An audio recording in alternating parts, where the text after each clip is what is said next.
জি, এটা এখনই শুরু করবো? হ্যাঁ হ্যাঁ হ্যাঁ, ওকে ওকে। আমার কাছে মনে হয় যে আমাদের যে 2024-এর যেটা অর্জন, সেটা আমাদের আসলে এখনো সম্পূর্ণ হয়নি। আমরা যেটা বড় অর্জন সেটা হলো স্বৈরাচারকে উৎখাত এবং স্বৈরাচারদের দোসরকে এদেশ থেকে আমরা উৎখাত করেছি, প্লাস কিছু এখনো লুকিয়ে ছাপিয়ে আছে। তো এইটা হলো আমার কাছে বড় অর্জন। আজকে আমরা নিশ্চিন্তে ঘুমাতে পারি। এখন আমি রাস্তায় বের হলে আমার ভয় লাগে না আমাকে তুলে নিয়ে যাবে, আমাকে কেউ গুম করবে। আমার ছেলে যখন বের হয় আগে একটা টেনশন থাকতো, এখন আমি টেনশন বোধ করি না। এইটা হলো আমার বড় অর্জন আমি মনে করি, যেটা মানে মানসিক একটা আতঙ্ক একটা মানে সমাজের মধ্যে এমন ভাবে আমাদের মানে পেয়ে বসেছিল, তা আমরা সবকিছুতে ভয় পেতাম। কেউ একটু দেরি হলে, যোগাযোগ না হলে ভয় পেতাম। তুলে নিয়ে গেল কিনা, হারিয়ে গেল, গুম হয়ে গেল কিনা কি। তো এইটা আমি মনে করি আমাদের বড় অর্জন। এখন টেকসই, টেকসইটা হয় কি, এটা অ্যাকচুয়ালি আমাদের যারা ছাত্র সমাজ যে যত কিছু বলুক, এখানে ছাত্র সমাজ হলো মূল শক্তি, যারা বৈষম্য বিরোধী আন্দোলনে স্বৈরাচার উৎখাতে ভূমিকা রেখেছে। তাদের মধ্যে যে চেতনা সেটা জাগরুক থাকুক, সেইটা সবসময় যেন তারা যেন সচেতন প্রহরী হিসাবে আমাদের এই অর্জনকে ধরে রাখতে পারে। কোনোভাবেই যাতে স্বৈরাচার আবার ফিরে আসতে না পারে, বা স্বৈরাচারের যারা দোসর তারা যেন এদেশে আবার অন্যভাবে অন্য ফর্মে যেন তাদের অবস্থান তৈরি করতে না পারে। কারণ আমরা অলরেডি দেখতেছি বড় একটা দলের ছত্রছায়ায় তারা অলরেডি বিভিন্ন অনুষ্ঠানে জয়েন করছে। তাদের আগের আওয়ামী লীগের পরিস্থিতি বাদ দিয়ে এখন বিএনপির পরিস্থিতিতে তারা অলরেডি স্টেজে উঠতেছে, মঞ্চে উঠতেছে। এইটা নিয়ে আমাদের এখন ভয় লাগে। তা আমরা কি আসলে আমাদের যে লক্ষ্য অর্জন, সেখানে কি তাহলে আমাদেরই আরেকটি বড় দল এখানে কি একটা বার হয়ে দাঁড়ালো কিনা? কারণ আমরা বিভিন্ন জায়গাতে খোঁজ খবর পাচ্ছি, তারা অনেক জায়গায় মানে বেশ বন্ধুর মতো আচরণ করতেছে এবং তাদেরকে আশ্রয় প্রশ্রয় দিতেছে, একত্রে চাঁদাবাজি করতেছে। জনগণের এই যে এত মানুষের মৃত্যু, এত মানুষের আহত হলো, বা এত মানুষ যে পঙ্গু হলো, কেউ চোখ হারালো, কেউ হাত, কেউ পা, এটা নিয়ে তাদের কোনো চিন্তা নাই। এটা হলো আমাদের এখনো একটা আতঙ্ক। সুতরাং টেকসই নিয়ে আমাদের একটা ভিতরে মানে দোদুল্যমানতা আমাদের আছে। তবে আমি মনে করি আমাদের যারা বৈষম্য বিরোধী ছাত্র আন্দোলনের যারা সমন্বয়ক এবং তাদের মাঝে সাথে যারা আছে ছাত্ররা, এরা যদি এক থাকে এবং এদের মধ্যে যদি আপনার যেটা যেই ধারণ যেটা করেছে তারা বিপ্লবের চেতনা, সেটা থাকলে আমার মনে হয় না এটা খুব একটা সমস্যা হবে। আমরা ইনশাআল্লাহ টিকে যাব। তবে আমরা কিছু দুঃসংবাদ শুনি, কি কিছু অপপ্রচার হয় তাদের বিরুদ্ধে, যেগুলির কোনো প্রমাণ নাই। সুতরাং আমি মানুষকে বলবো, বিরোধী দল তো এখন আর নাই, এখন সব দলই এখন আর কি মানে ক্ষমতাহীন দল। সুতরাং যারা ক্ষমতা বাইরে আছে তাদের ব্যাপারে, তাদের কথাবার্তায় সবকিছুতে আপনারা বিভ্রান্ত হবেন না এবং আপনারা জাজ করবেন, এইটাই ছাত্রদের উপর আস্থা রাখতে হবে। এবং যারা এখন উপদেষ্টা মন্ডলী আছে ডক্টর ইউনূসের নেতৃত্বে, এইটাকে যদি আমরা কিছু নতুন, কিছু ইয়াং এবং মানে কর্মোদ্যোগী লোকজনকে নিয়ে আসতে পারি, দেশপ্রেমিক লোককে নিয়ে আসতে পারি। যেমন ধরেন আমাদের মাহমুদুর রহমান সাহেব আছে একজন, এই যে আমাদের আমার দেশ পত্রিকার সম্পাদক, এই টাইপের কিছু লোক এখন এই দেশে প্রচুর আছে। হয়তো তাদের প্রচার কম, কিন্তু এরা আছে, ডিভোটেড ডেডিকেটেড লোক আছে। ডক্টর সলিমুল্লাহ সাহেব আছে যেমন শিক্ষায়। তা আমরা ওয়াহিদুদ্দিন মাহমুদের মতো বয়স্ক মানুষ, সে অনিচ্ছুক এবং তার শারীরিক অসুস্থতার কারণে সে সময় দিতে পারতেছে না। তাহলে আমরা ডক্টর সলিমুল্লাহ সাহেবকে আনতে পারি। এরকম বা যারা আছে, এদের তালিকা খুবই সহজ করা কোনো ব্যাপারই না। রেকর্ড ছাত্রদের কাছেই আছে, তারাই ভালো জানে। এবং আমাদের সেনাবাহিনীরও রেকর্ড আমরা দিতে পারবো কারা ভালো মানুষ, ভালো মানে কাজ করতে পারবে এবং সৎ এবং সাহসী। শুধু সৎ হলে হবে না, সাহসী হতে হবে।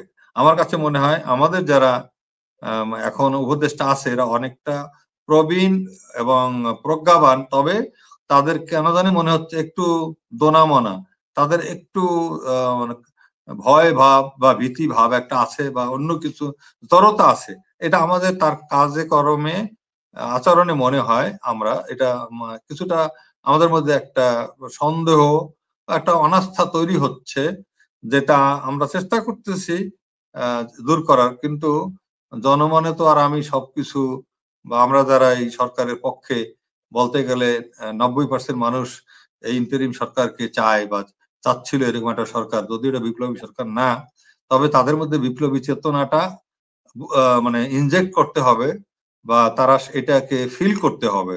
ওনারা হয়তো বিপ্লবে অংশগ্রহণ করে নাই, কিন্তু ডক্টর ইউনূসের মতো ওনাদেরকে আরো আমার মনে হয় উদ্যম বা আগ্রহ, ওনাকে সহযোগিতা করা, আরো মানে আমলাদের মধ্যে যারা আছে ভালো মানুষ, ভালো আমলা, এদেরকে বাছাই করা, যে এগুলি এই 26টা ক্যাডারের মধ্যে প্রশাসন ক্যাডার যেটা, যারা খুবই সুযোগ সন্ধানী এবং শেখ হাসিনার সময় বা যে কোনো সরকারের সময় তারা সবচেয়ে বেশি সুবিধা ভোগ করে।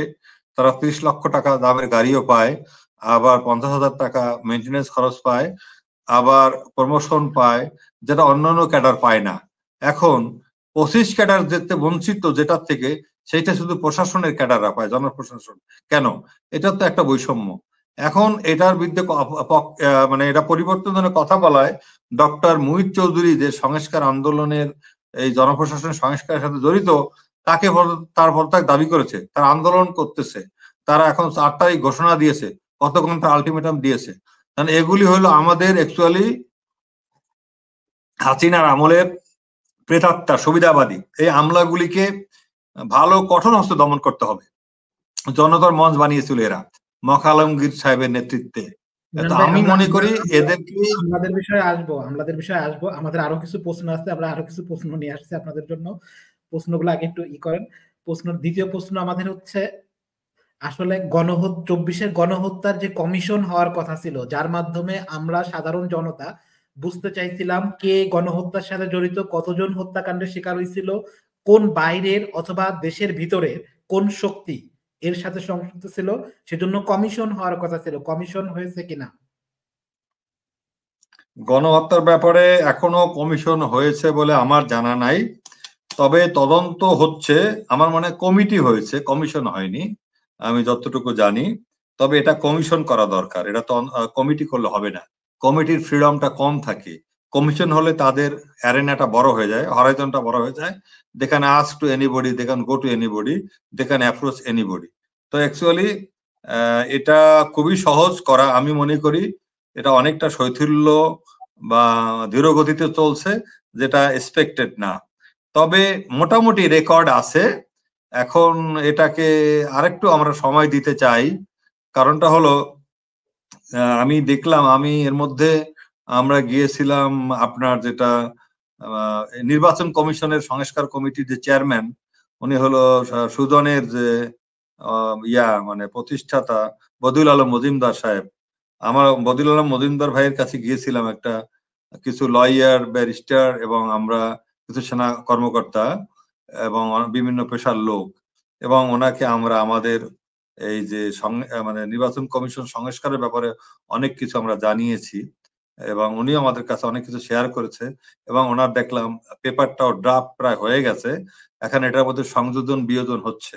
আমি মনে করি সবাই কাজ করতেছে, হয়তো কারো স্পিড একটু কম আর কারো একটু বেশি, তবে all are busy with the works. এই জন্য এটাকে মানে গতিময় করার জন্য, গতিশীল করার জন্য আমি মনে করি তাদের আরো কিছু সহযোগী দরকার, সহকারী দরকার, যে কোনো অ্যাপয়েন্টমেন্টে সেটা হোক। এবং আমাদের যারা আমলা আছে পুরানো বা স্বৈরাচার আমলের আমলা, এরা আসলে এগুলি ডিমে তেতালে যাচ্ছে, কারণ এরা তো হাসিনার দোসর বা হাসিনার দুষ্কর্মের সঙ্গী। সুতরাং তারা এটাকে যতটা পারে মানে স্লো অ্যান্ড স্টিডি এই স্পিডে যাচ্ছে, মানে তারা একটা পরিবর্তন হয়তো মানে এরা ভাবে নাই এরকম কিছু একটা হবে। সুতরাং এইটা হলেই তো তারাও ধরা খেয়ে যাবে। সুতরাং কারণটা হলো আপনি দেখেন, এরা কিন্তু মানে ঘোষণা করেছে তারা কর্মবিরতিতে যাবে, কলম বিরতিতে যাবে। দেখেন হাসিনা 15 বছর স্বৈরাচারের মানে শাসন আমলে তারা কিন্তু কোনো পদক্ষেপ নেয়, প্রতিবাদ করে নাই, কিন্তু তারা দেখেন হাসিনার পলায়নের পর ইন্টারিম গভর্নমেন্ট ফল করার ক্ষমতা নেওয়ার পর তাদের দাবি দেওয়া পদোন্নতি, প্রমোশন, কে কোথায় যাবে, কে ডিসি হবে, কে সচিব হবে, কে এডিশনাল সেক্রেটারি, এগুলি নিয়ে খুব কামড়াকামড়ি যাদের মধ্যে। এখন এইটাকে যদি আমরা একটু কঠোর হস্তে দমন করতে পারি ভালো হয়, এখানে কোনো ছাড় দেওয়ার কোনো উপায় নেই।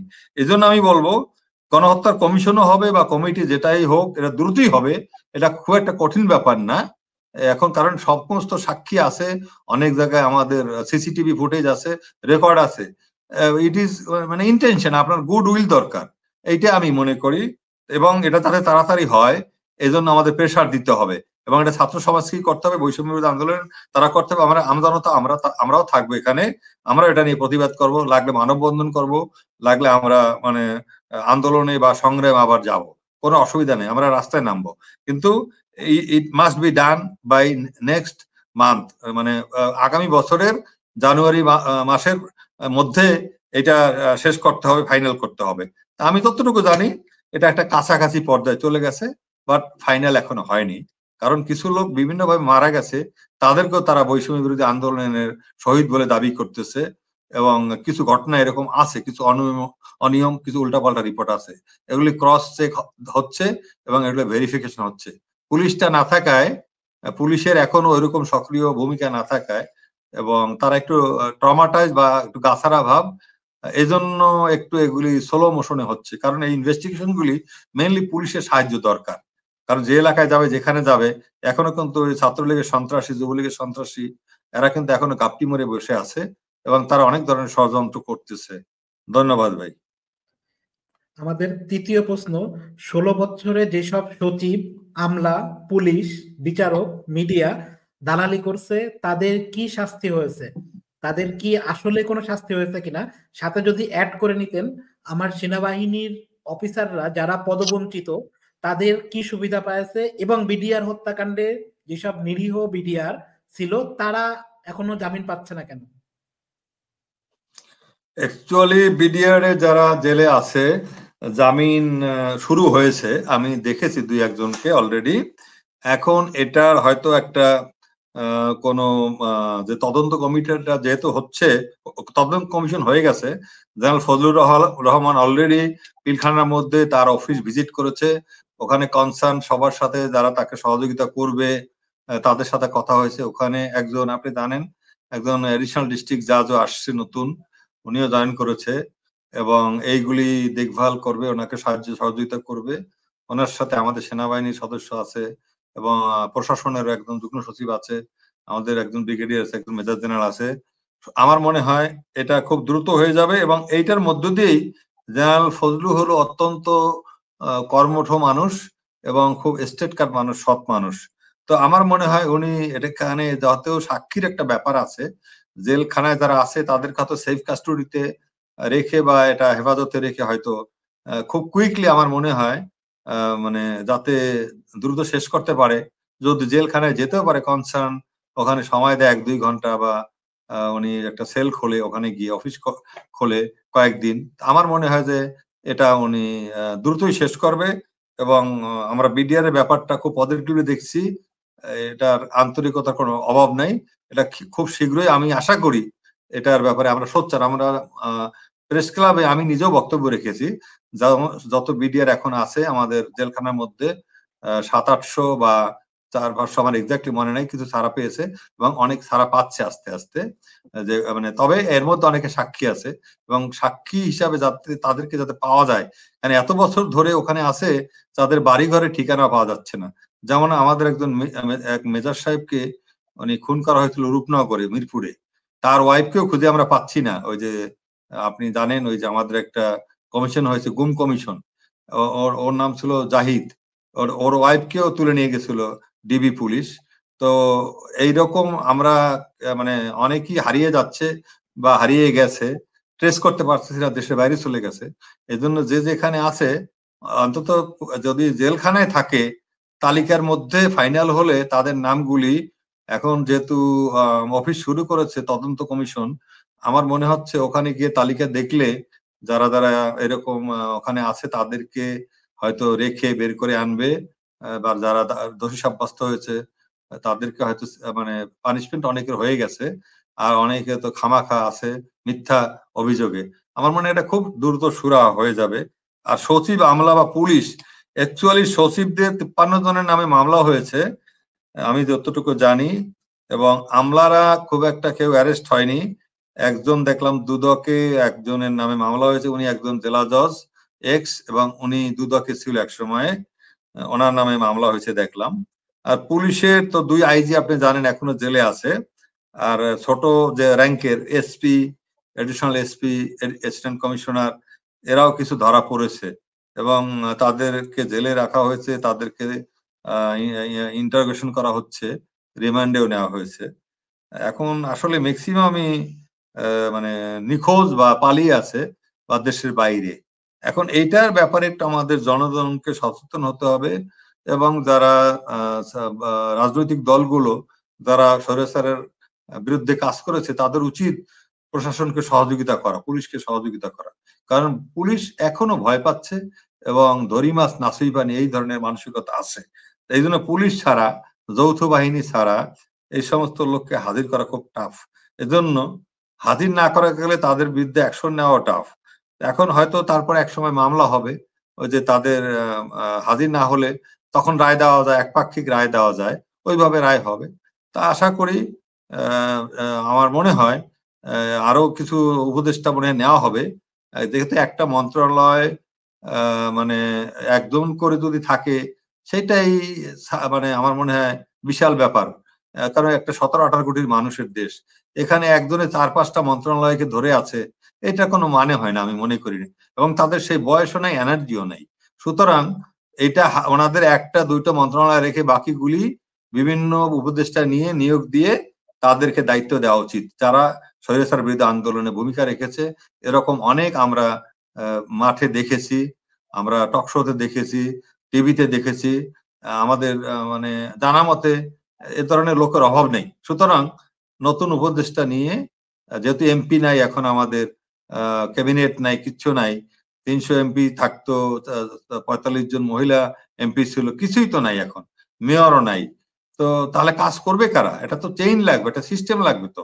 সুতরাং এইগুলিকে আমি মনে করি উচিত মানে আরো উপদেষ্টা নিয়ে, এবং এর মধ্যে আমি রিকোয়েস্ট করব, অনুরোধ করবো, দাবি জানাবো আপনার এই ইসের মাধ্যমে, মহিলা উপদেষ্টা যেন ইয়াংদেরকে নেওয়া হয়, যারা শিক্ষার্থী ছিল বিভিন্ন বিশ্ববিদ্যালয়ের, যারা যোগ্য এবং কোয়ালিফাইড এবং সাহসী, এবং যারা একটু ভয় পাবে না, পিছপা হবে না। আমি মনে করি অবশ্যই অ্যাকশন হবে। সেনাবাহিনীতে প্রচুর অ্যাকশন হয়েছে, এয়ারফোর্সে প্রচুর অ্যাকশন হয়েছে, এবং আরো হচ্ছে। এবং অনেকের চাকরি অ্যাকচুয়ালি রিটায়ারমেন্ট, প্রি রিটায়ারমেন্ট একটা ব্যাপার থাকে, তাদেরকে পররাষ্ট্র মন্ত্রণালয় ইয়া করা হয়, ন্যস্ত করা হয়। অর্থাৎ এটা হলো তার রিটায়ারমেন্টে যাওয়ার একটা ইঙ্গিত, মানে একটা green signal. These are happening, এবং আর্মিতে তদন্ত হচ্ছে, এবং অনেকের বিরুদ্ধেই অ্যাকশন নেওয়া হচ্ছে এবং হবে। আমি দৃঢ় বিশ্বাস রাখি সেনাবাহিনীর প্রতি এবং এয়ারফোর্সের প্রতি।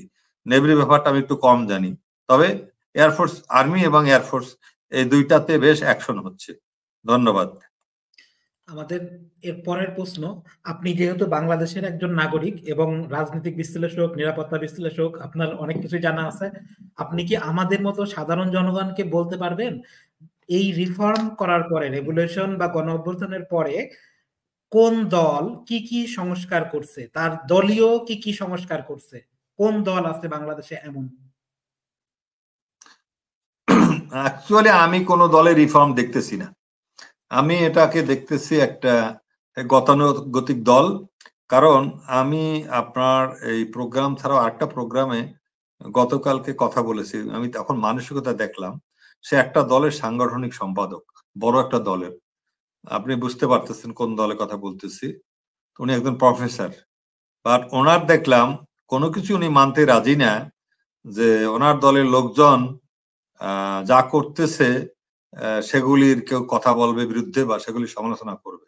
এবং তাকে আমি আঙ্গুল দিয়ে দেখিয়ে দিয়েছি কিভাবে তারা একজন চেম্বার অফ কমার্সের সভাপতিকে সরিয়ে দিয়ে মানে একজন নেত্রীর ভাই, নেতার ভাই এবং এক নেতার ছেলে, মানে দুই বাবাও নেতা, ভাইও নেতা, মানে এদের জোরে সে দখল করে ফেলছে তার চেম্বার অফ কমার্সের একটা মানে পদ, একজন মানে নিরপেক্ষ এবং নির্দলীয় মানুষকে সরিয়ে চেম্বার অফ কমার্স, এই লোভটা তারা সামলাতে পারেনি। এরকম আপনার পিরোজপুরে ঘটনা ঘটেছে, যেটা ব্যারিস্টার সরোয়ারও বলেছে, উল্লেখ করেছে। বিএনপির একজন সাংগঠনিক সম্পাদক হিসেবে, তার নাম প্রফেসর সেলিম ভুইয়া। তাকে কিন্তু সেই দেখলাম এগুলি মানতে পারতেছে না, এবং সে বলে আমাদেরকে জানাবেন। আমরা জানাবো কেন, আপনাদের সিস্টেম নাই। এখন এই যে বিএনপির মতো একটা দল যদি রিফর্ম না করে, তাহলে কে রিফর্ম করবে? এখন তারেক রহমানের বক্তব্য আমরা দেখছি, খুবই পজিটিভ বক্তব্য সে দিয়েছে, কিন্তু মাঠে তো কাজ হচ্ছে না, যেহেতু সে নাই। এখন সে যেটা বলে সেটা কতটুকু তারা উপলব্ধি করে বা কতটুকু তারা সিনসিয়ার, সেইটা আমরা খুব একটা দেখতে পাচ্ছি না। কারণটা হলো মানে পার্টির বিরুদ্ধে সমালোচনা করা যাবে না, পার্টির নেতার বিরুদ্ধে কিছু বলা যাবে না, তারপরে পার্টির মধ্যে গণতন্ত্র নাই। তো পার্টির মধ্যে গণতন্ত্র নাই, তারা বাংলাদেশে কি গণতন্ত্র দিবে? আমি এটা বুঝি না। তো চাঁদাবাজি করে ধরা পড়েছে দেখলাম, এবং এগুলির কি অ্যাকশন হচ্ছে আমরা জানি না। এগুলো সাময়িক নাকি লং টার্মের, আবার কিছুদিন পরে ফেরত আসবে, এরকম অনেক কিছুই দেখতেছি। এবং ছোট ছোট দলগুলি আমি বলবো, বরং ওখানে যেমন ধরেন বিপিনুরের একটা দল আছে, আর একটা হলো ওদেরই একটা গ্রুপ আলাদা হয়ে গেছে, রাশেদ নাকি যেন নাম। ওরা ওরা দেখলাম এগুলি সংস্কারের জন্য।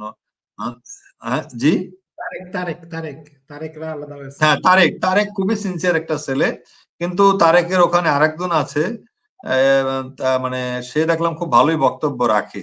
মাহমুদ রহমান মান্না ভাই আমাদের সাথে একদিন আসছিল একটা প্রেস ক্লাবে, আমরা এটা নিয়ে, এই যে বিপ্লব উত্তর বাংলাদেশের প্রতিহিংসা রাজনীতি বাদ দিয়ে কিভাবে দেশটাকে আমরা এগিয়ে নিতে পারি, কিভাবে উন্নয়ন করতে পারি, কিভাবে সাধারণ মানুষের ভাগ্যকে পরিবর্তন করতে পারি, এগুলো নিয়ে অনেক বক্তব্য রাখছে অনেকেই। একটা আমাদের হিউম্যান রাইটস এর একটা প্রোগ্রাম ছিল, তো এখানে আমাদের যে মানে অনেক বড় ধরনের জ্ঞানী মানুষ আসছিল, এবং বিখ্যাত সাংবাদিকরা আসছিল, এবং অনেকগুলি পার্টি প্রধান, নতুন পার্টির প্রধান তারা আসছিল। সবাই জ্ঞানগর্ব বক্তব্য রাখছে, কিন্তু অন গ্রাউন্ডে আমার কাছে মনে হচ্ছে নতুন পার্টিগুলি যতটা না গণতান্ত্রিক মনা, বড় দলটা আমার কাছে মনে হচ্ছে এখন ওইরকম না। আমার কাছে মনে হচ্ছে তাদের আরো একটু এই ব্যাপারে মানে খোলা মনের অধিক মানে বহিঃপ্রকাশ ঘটাতে হবে, যেটা আমরা আশা করছিলাম এমনি এমনি হবে, কিন্তু তা দেখলাম না। এবং তাদের এই যে এত বড় একটা আন্দোলন, ছাত্র বিরুদ্ধে তারা প্রচারণা শুরু করছে, বিরুদ্ধে অপপ্রচার। এবং উনি বলতেছে, আমি বললাম যে আপনার দলের লোকজন তো ধরা পড়েছে, আমাদের কাছে তথ্য আছে, পেপারে আসছে, তা আপনি এটা আমরা তো দেখতেছি। তা আপনি যে বলতেছেন বৈষম্য বিরোধী আন্দোলনের ছাত্র বিরুদ্ধে কথা, কেন? আপনি তো প্রমাণ দেখান, পেপারে তো আমরা দেখতেছি না কোথাও। আপনি বলতেছেন তারা চাঁদাবাজি করে, কোথায় চাঁদাবাজি করে? প্রমাণ দেখেন।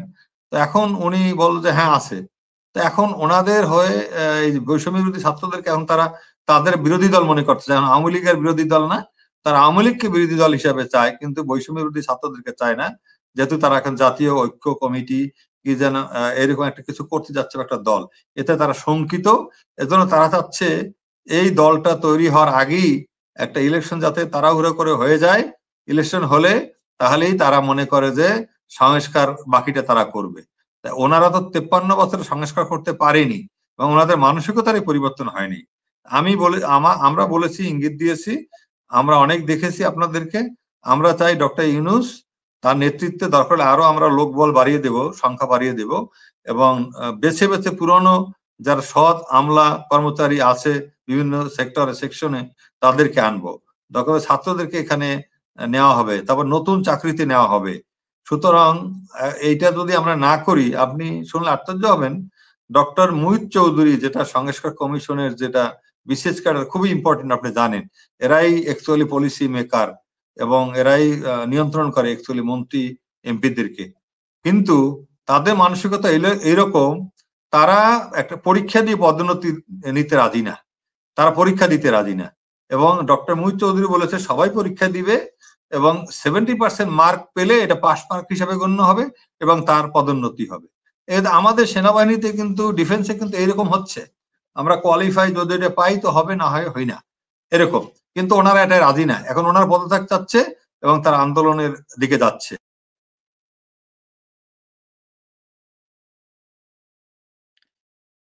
ইমরান ভাই, আপনি শুনতে পাচ্ছেন?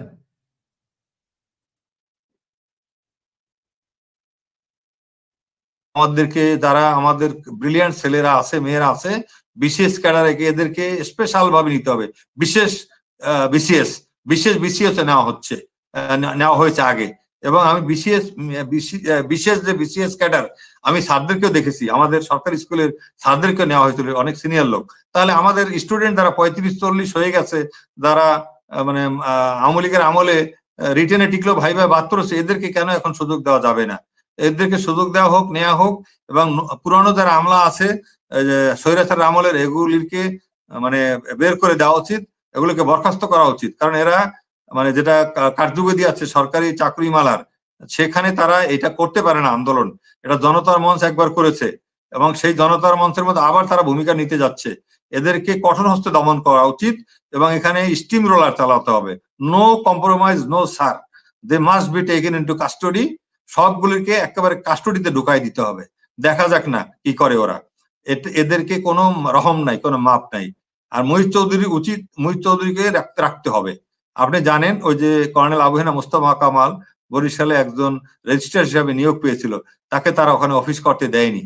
ওখানে কিছু 5 জন প্রফেসর এবং একজন প্রভিসি, এই 6 জন মিলে সেই পোস্টিং অর্ডার বাতিল করেছে। ওয়াহিদুজ্জামান মাহমুদ অসুস্থ মানুষ, উনি যেতে চায়নি, তাকে জোর করে নেওয়া হয়েছে। তো এই ধরনের শারীরিকভাবে অসুস্থ, মানসিকভাবে দুর্বল ধরনের লোক দিয়া উপদেষ্টার কাজ হয় না। সুতরাং এখানে শক্ত হাতে, শক্তভাবে যারা কাজ করতে পারবে সাহস নিয়ে, তাদেরকে, অর্ডার ইজ অর্ডার। আমাদের যে সরকারের অন্তর্বর্তীকালীন সরকার হলো, এটা হলো বিপ্লবী সরকার, যে নামই হোক, এটা বিপ্লবী সরকার।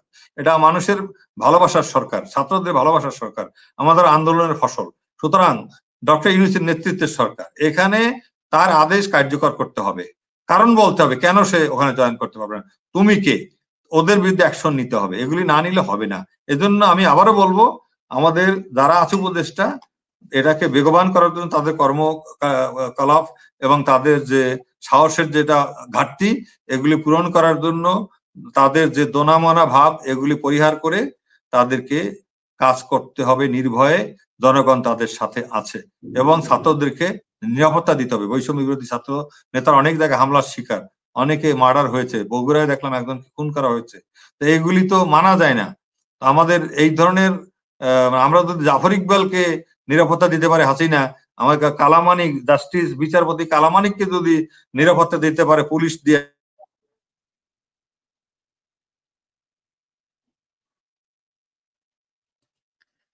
ইমরান ভাই মনে হয় আবার নেটের সমস্যা দেখা দিচ্ছে।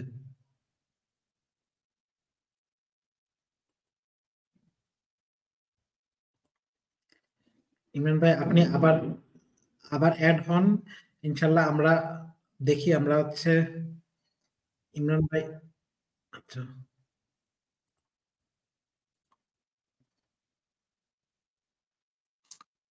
শুনতে পাচ্ছেন আমাকে দাউদ এখন ভাই? শুনতে পাচ্ছি। হ্যাঁ, শুনতে পাচ্ছি, শুনতে পাচ্ছি। জি। তো আমি মনে করি দাউদ ভাই, ওনাদের সাহস দরকার। প্রত্যেকে সাহসের ঘাটতি আমি বুঝি না। ওনারা হাসিনার মতো লোককে, যার ছাত্ররা তাড়িয়ে দিয়েছে এদেশ থেকে, পালিয়ে বেঁচেছে হাসিনা, তারপরে ওনাদের সাহসের অভাব কেন আমি এটা বুঝি না। তো ওনাদের যদি সাহস নাই থাকে, তাহলে সাহসী লোক কিছু নেই, অ্যাপয়েন্টমেন্ট নিয়োগ দিক এবং পুলিশে নতুন লোক ভর্তি করুক, বিডিআর অন্যান্য ডিপার্টমেন্টে যারা কাজ করে না, আনসারে নতুন লোক ভর্তি করুক। যারা অসহযোগিতা করতেছে, আন্দোলন করতেছে, বিদ্রোহ করতেছে, সরকারকে অসহযোগিতা করতেছে, এদেরকে ছাঁটাই করে নতুন লোক নেওয়া হোক, দেখা যাক না কি হবে। আরে ওএসডি কি হয় নাই, সচিবরা ওএসডি কি হয় নাই, উপসচিব, জয়েন্ট সেক্রেটারি, তাহলে এই সমস্ত এদেরকে কেন করা যাবে না? যারে মূলে এগুলিকে একেবারে সাইজ করতে হবে। এটা যদি না করে তাহলে হবে না, কারণ পরিবর্তন হবে না। সাধারণ মানুষের ভাগ্যের পরিবর্তন করতে হলে এটা করতেই হবে, কঠোর হতে হবে। এই লোকগুলি সুবিধাবাদী, সবসময় সবসময় এরা সুযোগ সুবিধা নিবে। আন্দোলনের কোনো নাম নাই, কোথাও একটু ঘাম দেয় নাই, রক্ত দেয় নাই, কিচ্ছু দেয় নাই, একটা মিছিলে ভেঙে যায়নি। জনতার মঞ্চে ঠিকই নামছিল, এখন আবার নামতেছে নিজেদের স্বার্থে। এই সেলফিশ গুলিকে একেবারে আমি মনে করবে পাথার মধ্যে, মানে পিছনে পদাঘাত করে লাঠি মেরে এদেরকে জেলে ঢুকানো উচিত। তারপর দেখা যাক কি হবে। ঠিক আছে ইমরান ভাই, আমাদের এর পরের প্রশ্ন আসলে দেখেন, শেখ হাসিনা সরকার মানে তার ক্ষমতার থেকে চলে যাওয়ার অন্যতম একটা কারণ ছিল দুর্নীতি। সেই দুর্নীতি নিয়ে 5 মাস হয়ে গেছে, 5 মাসে আসলে কমিশন হয়েছে কিনা আমি জানি না, কমিশন হয়েছে কিনা অথবা তাদের অবদানটা কি আপনি কি মনে করেন? সাথে দুদকের যদি যেটা আগে সাথে যদি একটু অ্যাড করে নিতেন যে আমাদের সেনাবাহিনীর অনেক অফিসার আছে যাদেরকে ওখানে দিলে আমরা মনে হয় যে এর থেকে যেই কমিশনের কথা বলছেন দুদক, এটা কিন্তু অনেক ভালো কাজ করতে বলে আমার মনে হয়। আপনি কি একমত কিনা? আমি আপনার সাথে একমত। শোনেন, এখানে ড্রাইভ দেওয়ার লোক নাই। ওনারা যারা ছিল আগে, দুইজন কমিশনার এবং চেয়ারম্যান, তারা পদত্যাগ করেছে। তারা কোনো কাজ করেনি, তারা দুটো মামলাও করেনি সরকার পতনের পরে। একটা মামলা করছিল বোধহয় আমার যতটুকু জানা মতে, তাও না দড়ি মাছ না সুই পানি। এবং আওয়ামী লীগের কোন নেতার বিরুদ্ধে মামলা করে নাই, কোন এমপির বিরুদ্ধে মামলা করেনি। এগুলি হলো, শোনেন, দুই দলের কমিশন। অ্যাকচুয়ালি যখন যে দল আসে সেই দলের কাজ করে, এক দল ক্ষমতায় থাকে আর দল বিরোধী দল থাকে, এই দুইটা দলকে তারা সবসময় ভয় করে। যেহেতু আমাদের কোনো বিরোধী দল ছিল না এবং গৃহপালিত বিরোধী দল ছিল, সুতরাং তারা কারো বিরুদ্ধে মামলা করে নাই। এবং এরা তো একটা সরকারের নিম্নমানের কতগুলি আমলা থাকে, এগুলি সেলফিশ, এগুলি স্বার্থপর, এগুলো কোনো ব্যাকবোন নাই, এগুলি করাপ্টেড। এগুলি এমন করাপ্টেড যে এগুলির এখানে এটা প্রাইজ পুরস্কার দিয়েছে যে ঠিক আছে, তোকে তো সচিব বানিয়েছি, তা তুই ওখানে গিয়ে চেয়ারম্যান হয়ে বস, তুই ওখানে গিয়ে দুদকের কমিশনার হয়ে বস, তুই আমার পারপাস সার্ভ করবি। তো এই ধরনের লোককে বসিয়েছিল, তাদেরকে সরানো হয়েছে। নতুন যে দুদকের কমিশন হয়েছে, তারা অলরেডি কাজ শুরু করেছে এবং তারা তদন্ত শুরু করেছে, মামলাও করা শুরু করেছে। অলরেডি বোধহয় 5টা না 7টা মামলা তারা করেছে। তাদের গতি কম, তবে আমি বারবার বলেছি, আমি ওই দিন আমার সাথে দেখা হয়েছিল আমার নির্বাচন কমিশনের আমাদের ব্রিগেডিয়ার ফজলের সাথে। ব্রিগেডিয়ার ফজল অত্যন্ত, আমি আপনাকে আগে বোধহয় বলেছি, একজন সৎ, দক্ষ এবং যোগ্য মানুষ, সাহসী মানুষ। তো মানে সে কিন্তু, তার মতো লোক আমার কাছে মনে হয়েছে ওখানে যেমন দরকার, ওইরকম আরেকটা লোক বা দুইটা লোক সেনাবাহিনীর থেকে যদি আমাদের দুদকে দেওয়া হতো।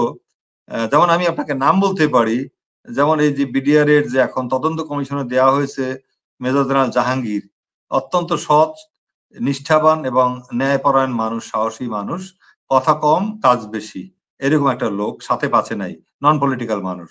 মেজর জেনারেল মুশফিক এই বিগত আওয়ামী লীগ সরকারের আমলই ছিল, কিন্তু অত্যন্ত ব্রিলিয়ান্ট, সৎ এবং সাহসী এবং মেধাবী, এবং তারও পলিটিক্যাল ব্যাকগ্রাউন্ড কি আমি জানি, কিন্তু মানুষ হিসাবে অতি উত্তম এবং সৎ এবং অত্যন্ত কর্মঠ। এরকম আমি মেজর জেনারেল আব্দুল্লাহিল বাকি আমি নাম বলতে পারি, যেমন ব্রিগেডিয়ার হাসান নাসির আমি নাম বলতে পারি। এখন এরকম অনেক আছে সেনাবাহিনীতে, এগুলি কোনো ব্যাপারই না। এখন হয় কি, সিভিল যারা বেসামরিক আমলা, তারা এই সমস্ত পদ ছাড়তে চায় না। এটা তারা গাছেরও খাবে, তলারও কুড়াবে। এরা হলো এমন একটা লোক, এরা কন্ট্রাক্ট চাকরি করবে, চাকরি শেষ আবার কন্ট্রাক্ট চাকরি করবে, আবার তারা এক্সটেনশন করবে।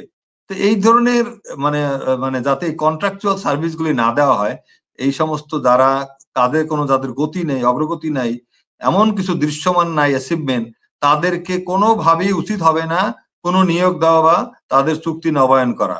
বরং এদেরকে দ্রুত সম্ভব এসব জায়গাতে বিতাড়িত করা এবং দুদককে গতিশীল করা। আমি মনে করি সোলাইমান চৌধুরী নামে একজন ছিল, উনি একসময় ডিসি ছিল ফেনীতে। উনি খুবই একজন জাদ্রেল এবং সাহসী সৎ মানুষ, সচিব ছিল। এই সোলাইমান সাহেবকে আমি আশা করেছিলাম উনি চেয়ারম্যান হয়ে আসবে এখানে, কিন্তু দেখলাম না, মন্ত্রণালয়ের এক সচিবকে ওখান থেকে এখানে বসানো হলো। এখন আমরা কিছু জিনিস বুঝি না যে এরা কেন কিভাবে আসে, এটা ছাত্রদের মতামত বা পরামর্শ নেওয়া হয় কিনা, আমার এগুলো পুরো নলেজটা আমার নাই। আমি যদি উপদেষ্টা নাহিদ বা ওদের সাথে দেখা হতো আমি জিজ্ঞেস করতাম। বাট আমরা এদেরকে মনে করি না, হাসিনার আমলে যারা আমলা সচিব হয়েছে, উপসচিব থেকে বা অ্যাসিস্ট্যান্ট সেক্রেটারি থেকে সচিব পর্যন্ত গিয়েছে, এরা তো হাসিনারই লোক, এরা কম্প্রোমাইজ করেছে। এরা মানে যে কোনো ভাবেই হোক আখের গুছিয়েছে, বেগম পারে বাড়ি করেছে, তাদের ছেলেমেয়েরা দেশে বাইরে পড়ে। এখন এগুলিকে আবার কেন মানে বসানো হচ্ছে, দুদকে বসানো হচ্ছে, আমি এগুলি খুব একটা ক্লিয়ার না। আমি তাদের পারফরমেন্স সম্পর্কে জানি না, আমি তাদেরকে তাদের স্বচ্ছতা সম্পর্কে জানি না, সততা সম্পর্কে জানি না। তবে আমরা যাদেরকে জানি তাদেরকে বসালে আমরা আশ্বস্ত হতাম। যেমন আমি সোলাইমান চৌধুরী সাহেবের নাম বললাম, এরকম মানুষ আছে। এই লোকটা খুবই উপযুক্ত একটা লোক, অথচ এই লোকটাকে কোথাও এখনো মানে কাজে লাগানো যায় নাই বা কাজে দেয়নি। আমি কেন দেয় নাই, কেন দিচ্ছে না, কেন এত সময় নিচ্ছে, আমার এটা সন্দেহ হয়। এবং আমার মনে হচ্ছে এখানে অন্য ধরনের লাইন লিয়াজো লিঙ্ক হচ্ছে, দলীয় কোনো সুপারিশ আছে কিনা বা কোনো সাপোর্ট লাগে কিনা, প্যানেল আছে কিনা, এই ধরনের কিছু হচ্ছে কিনা, এটা নিয়ে আমার কিছু সন্দেহ রয়ে গেছে। ধন্যবাদ ভাই। ভাই আমাদের আরো কিছু প্রশ্ন আছে। 5 মাসে আমরা কি কি রিফর্ম দেখতে পেলাম? নির্বাচন কমিশনার কোন এক দলের, সেটা আমার পছন্দের দল হোক, আমার অপছন্দের দল হোক, সেই দলের রিকমেন্ডেশনে নির্বাচন কমিশনার হয়, অথবা সেই দলের রিকমেন্ডেশনে অন্য কোনো উপদেষ্টা হয়, অথবা ভিসি হয়। তো 5 মাসে আসলে আপনি কি রিফর্ম দেখতে পাইছেন? আমি আমি যেটা দেখতে পাচ্ছি একটাই আমি বলবো, জনমনে একটা যেটা ধারণা এবং আমাদের যেটা পারসেপশন, যেটা যে সবাই মনে করতেছে যেহেতু আওয়ামী লীগ মাঠ থেকে আউট, সুতরাং সামনে বিএনপি ক্ষমতায় আসবে। সুতরাং বিএনপি মনা বা বিএনপি লাইনের লোকজন যারা, তাদেরকে আমার মনে হয় কিছু কিছু জায়গায় বসানো হচ্ছে। তার সেটাও খুব একটা না, মানে কি বলে, আমি খুব একটা দেখি না আর কি, সংখ্যাটা ওইরকম আনুপাতিক হারে বেশি দেখতেছি না। ম্যাক্সিমামই আগের সরকারেরই লোকজন, যারা স্বৈরাচারের দোসর ছিল, সঙ্গী ছিল, সরব সমর্থক, নীরব সমর্থক বা মানে তাদের সুবিধাভোগী। এবং এরা আসলে হয় কি, মানে যা আছে সবই আদায় করেছে, এমন কিছু নাই তারা আদায় করেনি সরকারের কাছ থেকে। এই জন্য এখানে আমার কাছে মনে হয় যে যেভাবে এটা রিফর্ম আমরা এখন দেখতেছি, তবে এটা একটু আর্লি হয়ে যাবে বলাটা। আমি আবারও বলবো আরেকটু সময় দেওয়া দরকার, কারণ আসলে হিউজ টাস্ক।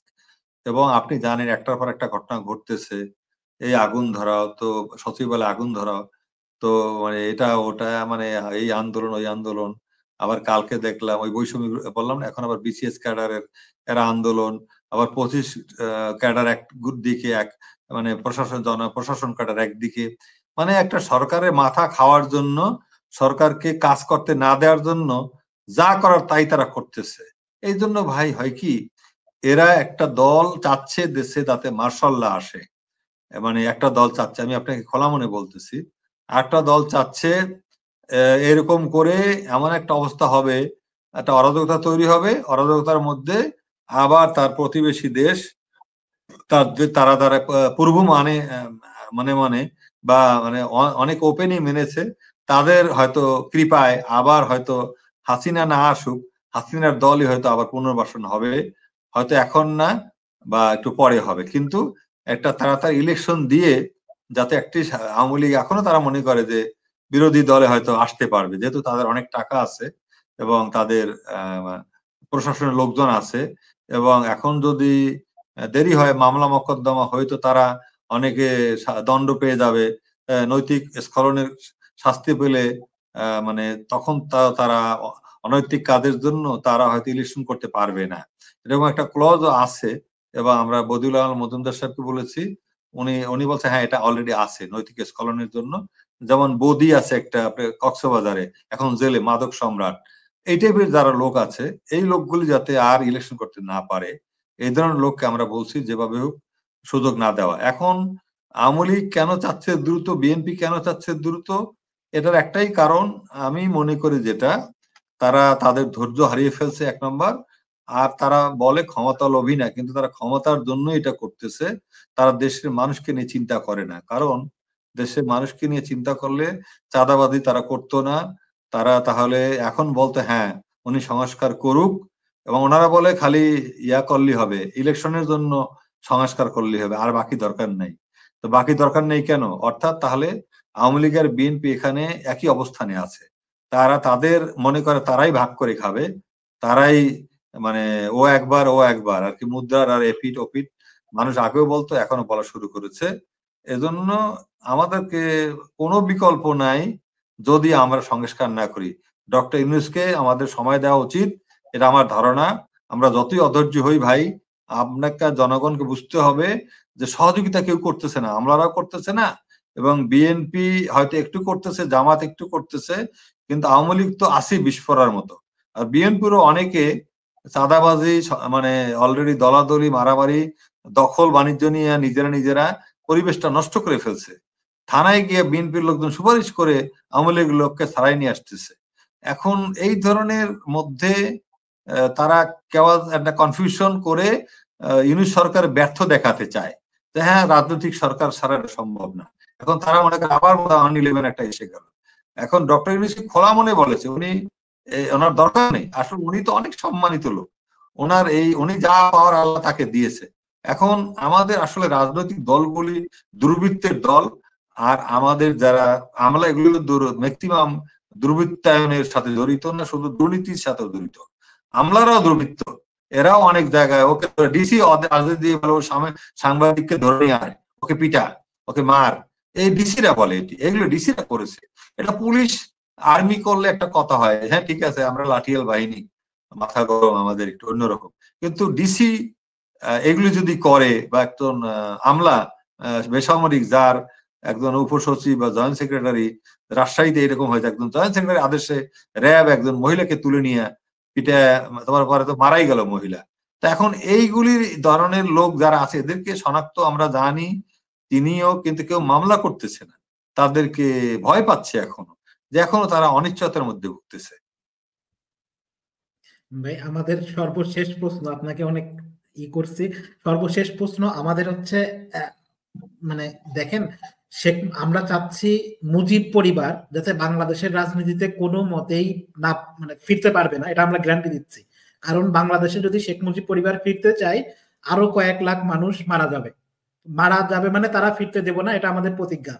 মুজিব পরিবার রাজনীতি আসতে পারবে না, কিন্তু মুজিব পরিবার বাদ দিয়ে যদি অন্য, মুজিব পরিবার এবং খুনি এদেরকে বাদ দিয়ে যদি আওয়ামী লীগ গঠন রাজনীতিতে আসতে চাই, আপনি কি একমত কিনা?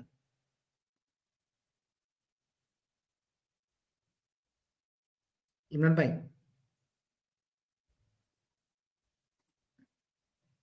ইমরান ভাই আপনি শুনতে পাচ্ছেন? আচ্ছা, আবার মনে হয় ইমরান ভাইয়ের নেট চলে গেছে।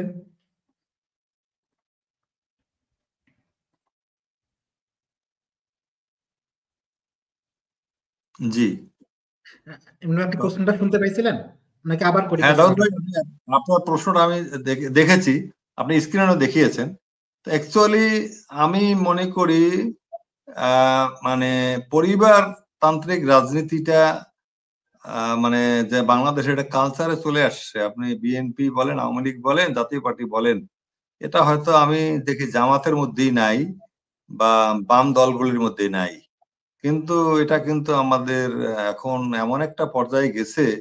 এই পরিবারের তো শেখ হাসিনা হলো একটা মানে খুনি, হাজারো খুনের আসামি।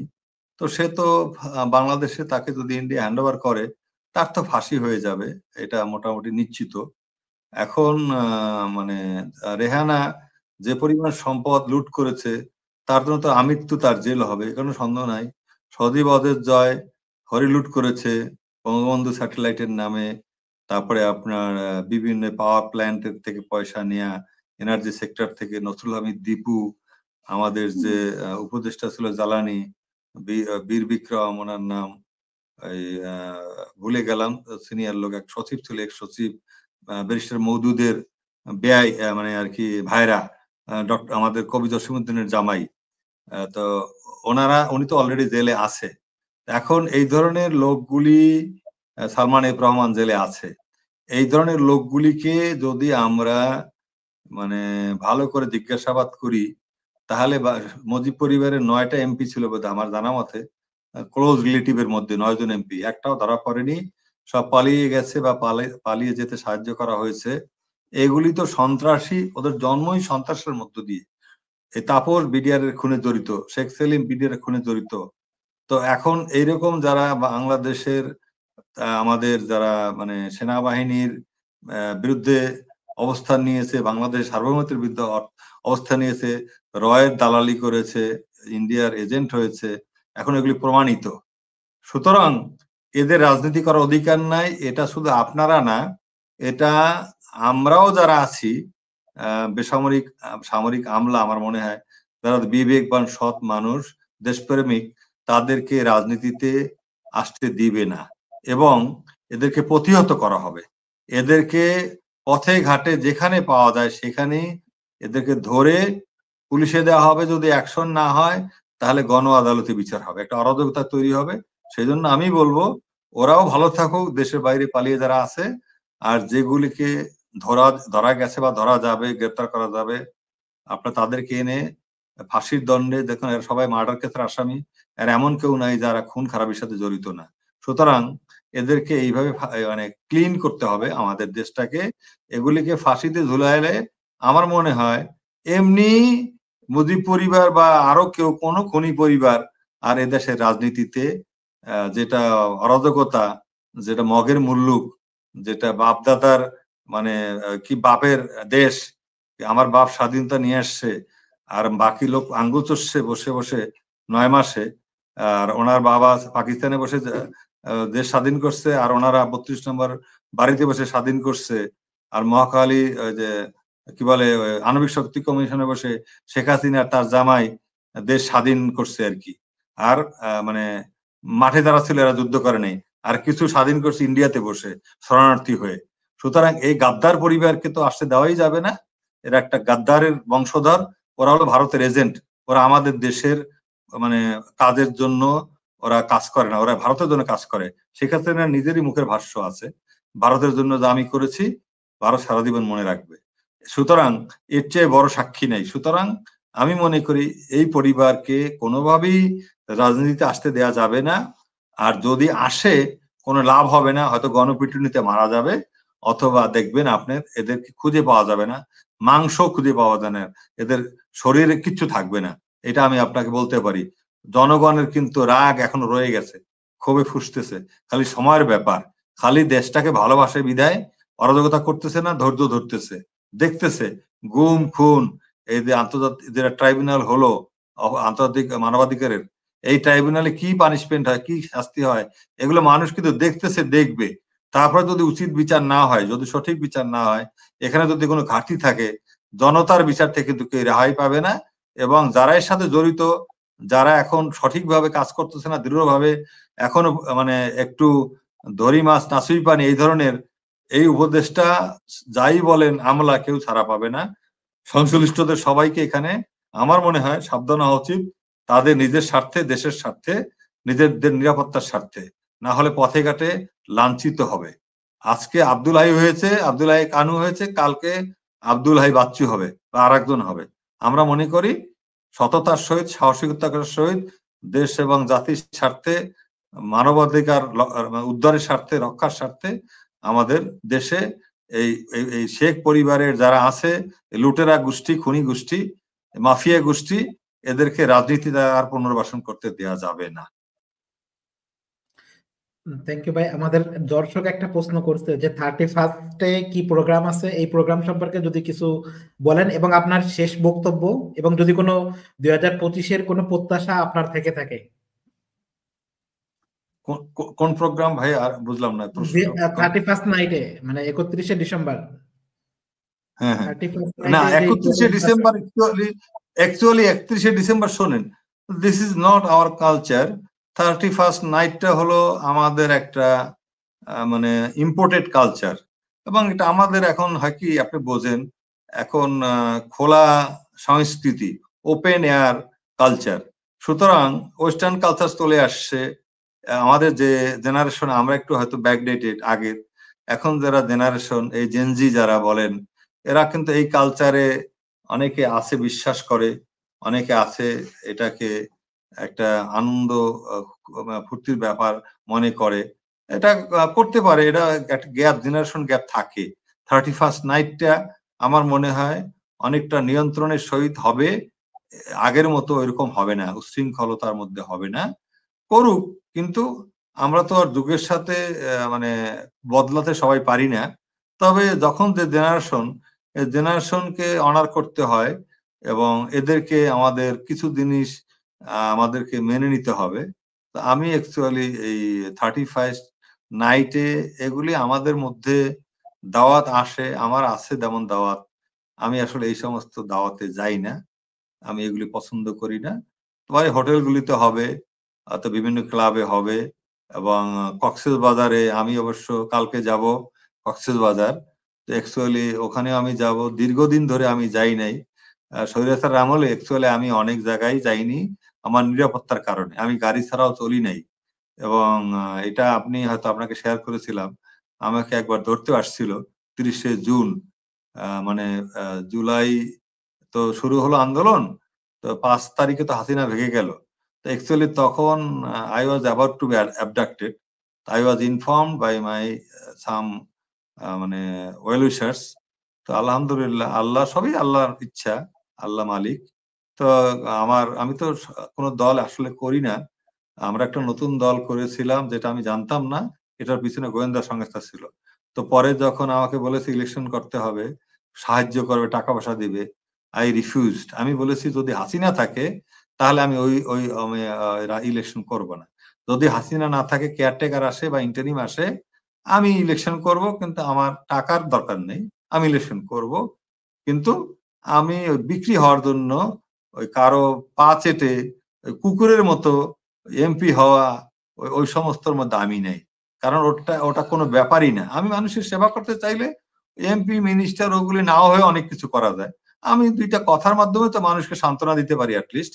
আমি ৫,০০০ টাকা দিতে পারি না, কিন্তু ৫০০ টাকা তো দিতে পারি।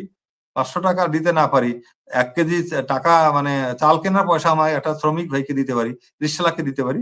এবং আলহামদুলিল্লাহ আমি এটাই বিশ্বাস করি যে রাজনীতি করতে হবে কথা নাই, এমপি হতে হবে কথা নাই। বাট আমি মনে করি সমাজের জন্য কাজ করতে হলে, মানুষের জন্য কাজ করতে হলে যেকোনো প্রান্তে কি করা যায়। এবং আমি দৃঢ়ভাবে বিশ্বাস করি বাংলাদেশ, আমাদের যারা এখন উপদেষ্টা মন্ডলী আছে, আমাদের হতাশা হওয়া ঠিক হবে না। আমরা বাঙালিরা একটু হয় কি পারফেকশন খুঁজি, কিন্তু নিজেরা পারফেক্ট না। আর আমরা একটু লেগ পুলিংটা করি, সবাইকে টেনে নামাতে চাই। ডক্টর ইউনূসেরও সমালোচনা করে একজন, আমি দেখছি ওই যে হাই স্কুলের হেডমাস্টার, তা উনি নিজেই বলেছে আপনারা সমালোচনা করেন, সমালোচনা করলে আমরা সেখান থেকে শিখতে পারবো, আমরা এটা চাই, আমরা জানতে পারবো। কিন্তু এর অর্থ এই না একটা নোংরামি করে সমালোচনা করা হাসিনার মতো, হাসিনার ভাষায়। অর্থাৎ ওরা হলো স্বৈরাচারেরই দোসর। ওদের চাঁদাবাজি নাই, ঘুষ নাই, পাতি নাই, ইনকাম নাই, বাড়তি কিছু নাই, ধান্দাবাজি নাই, সব বন্ধ হয়ে গেছে। অ্যাকচুয়ালি অনেকটা নিয়ন্ত্রণে গেছে এইগুলি, যেগুলি করতেছে এগুলি খুবই সীমিত, আমি ওগুলো বড় একটা দেখি না। এবং আমার মনে হয় এইটাও যদি একটু শক্ত হয় প্রশাসন, এটা থাকবে না। আমি আগামী বছর সুন্দর একটা বাংলাদেশের অপেক্ষায়, এবং আমার আশা থাকবে আমাদের যারা নিম্নবিত্ত মানুষ এদের জন্য যেন, যেমন টিসিবি দিচ্ছে, এদেরকে ছেলেরা যারা বেকার তাদের জন্য বেকার ভাতা দেওয়া হয়। আমাদের যারা বিদেশে ভাইরা আছে, যারা আমাদের রেমিটেন্স যোদ্ধা, তাদের জন্য যেন আলাদাভাবে নাম খাওয়া আসতে না, শুধু এয়ারপোর্টে একটা হল রিসেপশন করে দিলাম, একটু নাস্তা খেলো, টেলিফোন করলো, নট দ্যাট। তারা যেন সিকিউর নিরাপত্তা পায় দেশে এসে, তাদের বাড়িঘর দখল হয়ে যায়, তাদের জমি দখল হয়ে যায়, তাদের ছেলে মেয়েকে জিম্মি করে অনেক কিছু এদেশে এখনো হচ্ছে। আমরা চাবো এই সমস্ত আমাদের যারা রেমিটেন্স যোদ্ধা প্রবাসী ভাইয়েরা আছে, আমি বড় শ্রেণীর কথা বলবো না, যারা উপরের শ্রেণী, এরা এদেশে টাকা পাঠায় না, এদেশে থেকে টাকা নিয়ে যায়। আমরা সেটা দেখেছি, এখন আমরা জানি। আমরা যারা মানে মাঠে ঘাটে কাজ করে খায়, বিশেষ করে যারা মিডল ইস্টে, ইউরোপে শ্রমিক হিসাবে কাজ করে, এরাই কিন্তু এই দেশে বিশাল মানে আমাদেরকে সাপোর্ট দিয়ে যাচ্ছে, এই সরকারকে সাপোর্ট দিয়ে যাচ্ছে। এই মানুষগুলির জন্য সরকারের বিশেষভাবে কিছু করা, এবং দরকার হলে এদের মধ্য থেকে একটা উপযুক্ত ব্যক্তিকে উপদেষ্টা করা। এই একটা উপদেষ্টা বা সহকারী উপদেষ্টা বা একটা আলাদা একটা মন্ত্রণালয় বা এরকম কিছু, প্রবাসী তো আছে, এর মধ্যে আলাদা একটা সেল, বিশেষ খেয়াল, এরা অনেক বঞ্চিত। আমার এইটা হলো সরকারের কাছে দাবি। এবং যারা কাজ পাচ্ছে না, কাজ না পেয়ে না খেয়ে আছে বা অর্ধপেটে আছে, জিনিসপত্রের দাম কমছে, অনেকটা কমছে জিনিসপত্রের দাম, আরো হয়তো কমবে। তবে এই যে মানে একটার পর একটা আন্দোলন, এইগুলি কঠোরতা দমন করলে আমার মনে হয় সব নিয়ন্ত্রণে আসবে। এবং আমি আশা করি সরকার শক্ত হবে, কঠোর হবে, আন্তরিক হবে, এবং জনগণের সাথে তারা যে আশা, আকাঙ্ক্ষা তাদের কাছ থেকে আশা করে সেটা তারা পূর্ণ করবে এবং আল্লাহকে ভরসা করে আল্লাহর শক্তিতে শক্তিয়ান হয়ে এই দেশের মানুষের জন্য আন্তরিকতার সহিত কাজ করবে। ধন্যবাদ ভাই আপনাকে। থ্যাংক ইউ ভাই। আমরা আসলে সর্বশেষ আমাদের অনুষ্ঠান শেষের দিকেই আমরা এই প্রশ্নটা করে শেষ করব। আসলে আমরা চাচ্ছি আমাদের সেনাবাহিনীর মধ্যে অনেক ভালো মানুষ আছে যারা পররাষ্ট্র নীতি বোঝে। আপনি যেহেতু রাজনীতি নিরাপত্তা বিশ্লেষক, ন্যাশনাল সিকিউরিটি নিয়েও কাজ করতে পারে, অথবা দুর্নীতি নিয়ে আপনি যদি সেনাবাহিনীর কথা বলেন, বাইরে তো আমরা দেখছি সবসময়, যদি রাজনীতিবিদ অথবা আমলা থেকে 100 জন, সেনা অফিসার আছে 1 জন দুর্নীতিগ্রস্ত। তো এই হচ্ছে রেশিও। তো আমাদের যেই সেনাবাহিনীর অফিসার গুলা এখন আপনাদের রাওয়াতে আছে, এদের থেকে কিছু মানুষ নিয়েও সচিবালয়ে দিয়ে কাজটা করা যেত কিনা, জাস্ট আপনার শেষ বক্তব্য, এবং এর সাথে যদি কিছু অ্যাড করতে চান, জাস্ট শেষ বক্তব্য। এটা আপনি যেটা বলছেন এটা কিন্তু আমরা অলরেডি বলেছি এবং এটা বিভিন্ন ফোরামে জানানো হয়েছে। এখন দেখেন, আপনাকে দুঃখের সহিত বলি, আমাদের দুইটা ভাই, একটা হলো colonel Hasin, lieutenant colonel Hasin, একটা হলো লেফটেন্যান্ট কর্নেল আব্দুল্লাহ আলী জাহিদ, আরো একটা আছে লেফটেন্যান্ট কর্নেল ফেরদৌস আজিজ। আমাদের এই সমস্ত অফিসাররা, এরা আমার 3 জনই সিনিয়র, বড় ভাই, এক ব্যাচ সিনিয়র।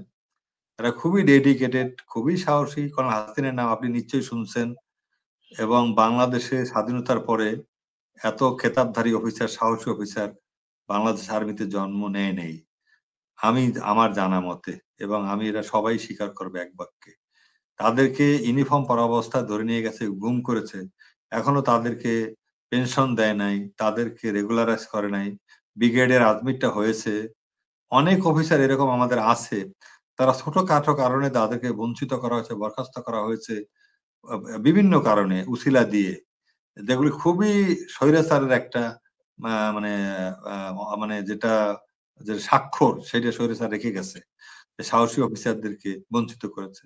এখন এইগুলির ব্যাপারে আমি বলবো, ইয়াং এরকম কয়েকশো অফিসার আছে, এদের মধ্যে অনেকেই আছে সৎ, হয়তো 2-1 জন সামান্য প্রবলেম থাকতে পারে, কারণ আমরা তো আর বাংলাদেশের বাইরে না, আমরাও তো এই সমাজেরই অংশ, আমাদের মধ্যে ভুল ত্রুটি আছে, আমাদের তো লোভ লালসা আছে। তবে ইন জেনারেল আমি বলতে পারি আপনাকে, আমাদের যারা ইয়াং অফিসার, বিশেষ করে যারা হাসিনার আমলে চাকরিচ্যুত হয়েছে, তারা অনেকই যোগ্য অফিসার এবং সাহসী অফিসার এবং ডাইনামিক। আই টেল ইউ, এদেরকে যদি দুদকের মতো জায়গায় দেওয়া হয়, এদেরকে যদি বিভিন্ন যেখানে প্রশাসনে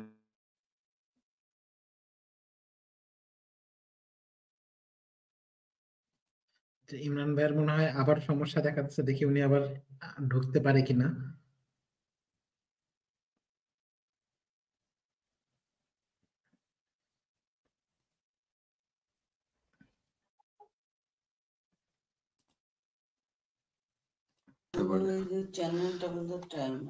আচ্ছা ভাই, আমি যেটা বললাম, আপনার যে পয়েন্টটা, এই পয়েন্টটা নিয়ে আমরা অলরেডি কাজ করেছি, করতেছি, বলতেছি। We are volunteer. আমি আপনাকে কথা বলি, I am ready to work for my country without any payment. আমার স্যালারি দিতে হবে না, আমাকে খালি আসা যাওয়ার একটা অফিস দিবে, আসা যাওয়ার জন্য একটা ট্রান্সপোর্ট কস্ট যদি না দিতে চায় তাও দরকার নেই, আমাকে কাজ করার সুযোগ দেখ। আমি দেখি মামলা দুদকে কয়টা করা যায়, কয়টা করা যায় না। কারণ আমি জানি যারা গত 3টা ইলেকশন করেছে, তাদের প্রত্যেকের আপনি জানেন সম্পদ বিবরণী দেওয়া আছে আপনার নির্বাচন কমিশনে, এবং প্রথম যে এমপি হয়েছে, দ্বিতীয়বার, তৃতীয়বার, ওর প্রথম কত সম্পদ ছিল, দ্বিতীয়বার কত হয়েছে, তৃতীয়বার কত হয়েছে। এমপিটা কি সম্পদের গাছ নাকি? এমপিটা কি আপনার ওই যে ফল দেয় নাকি, যে সোনা ফলে ওখানে এমপি হলে? তো ওখানে এই ধরনের লোকগুলি যেহেতু আছে, তাদের রেকর্ডও আছে সম্পদ বিবরণীর। তা আমাদেরকে বলুক, আমরা বলবো ভলান্টিয়ার হয়ে কাজ করব, আমাদেরকে পেমেন্ট করার দরকার নাথিং। ওই গেলে একটু চা বিস্কুট খাওয়াবে, একটা অফিস দিবে, টেবিল দিবে, আর সাথে লোক দিবে, তারপর দেখবো কেমনে কি মামলা কোথায় করতে হয়। এরকম আমার মতো প্রচুর আছে। আমি আপনার খালি আমার ব্যক্তিগত ব্যাপারটা বললাম সদিচ্ছা, কিন্তু এখন কতটুকু করবে, কতটুকু ওনাদের সাহস আছে, কতটুকু ওনারা রিস্ক নিতে পারবে, এটা ওনাদের ব্যাপার।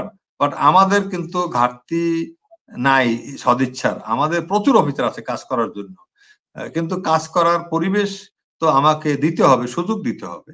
তো এটা যদি না দেয় তাহলে কেমনে হবে? ওখানে ওরা বলে, দেখেন আমি বলি, অফিসার্স ক্লাব আছে একটা আপনাদের বেসামরিক আমলাদের বেলি রোডে, ওখানে আমাদের যারা সামরিক অফিসার ক্যাটারিং এর ব্যবসা করে তারা ওখানে কেউ ঢুকতে পারে না।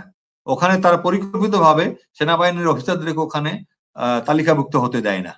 অথচ আমাদের সেনাকুঞ্জে, আমাদের রাওয়াতে, সেনা কল্যাণ সংস্থায় প্রচুর বেসামরিক লোক ক্যাটারিং এ তালিকাভুক্ত আছে। এইভাবে তারা সেনাবাহিনীর লোকজনকে তারা মনে করে, হাসিনা যেভাবে শত্রু মনে করত, হাসিনা মনে করতো সেনাবাহিনী ধ্বংস করতে পারলে আমার একেবারে 16 কলা পূর্ণ, সারা জীবন আমার ক্ষমতায় থাকবে, এবং সে ধরে নিয়েছিল সেনাবাহিনী ধ্বংস করে দিয়েছে, সে মাজা ভেঙে দিয়েছে। কিন্তু আল্লাহর মায়ের দুনিয়ার বাইর, তার সে স্বপ্ন পূরণ হয় নাই, তাকে পালিয়ে যেতে হয়েছে। সুতরাং আমিও আপনার মতো একই দাবি মানে রাখছি এই ফোরামে এবং বিভিন্নভাবে, এবং আমরা আশা করি তাদের হয়তো কানে কিছুটা হলে মানে জল যাবে। দেখা যাক এখন কি করে। এখন হয় কি প্রেসারে আছে, কারণ এরা আসলে এখনো পাচ্ছে না, ভরসা পাচ্ছে না, আত্মবিশ্বাস নাই। আমি কেন নেই আমি বুঝি না।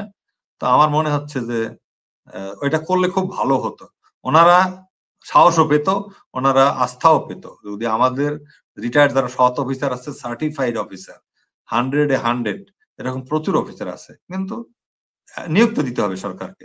এটা একমাত্র ডক্টর ইউনূসের সদিচ্ছা হলে হবে না, তার সহযোগীদের সদিচ্ছা থাকতে হবে।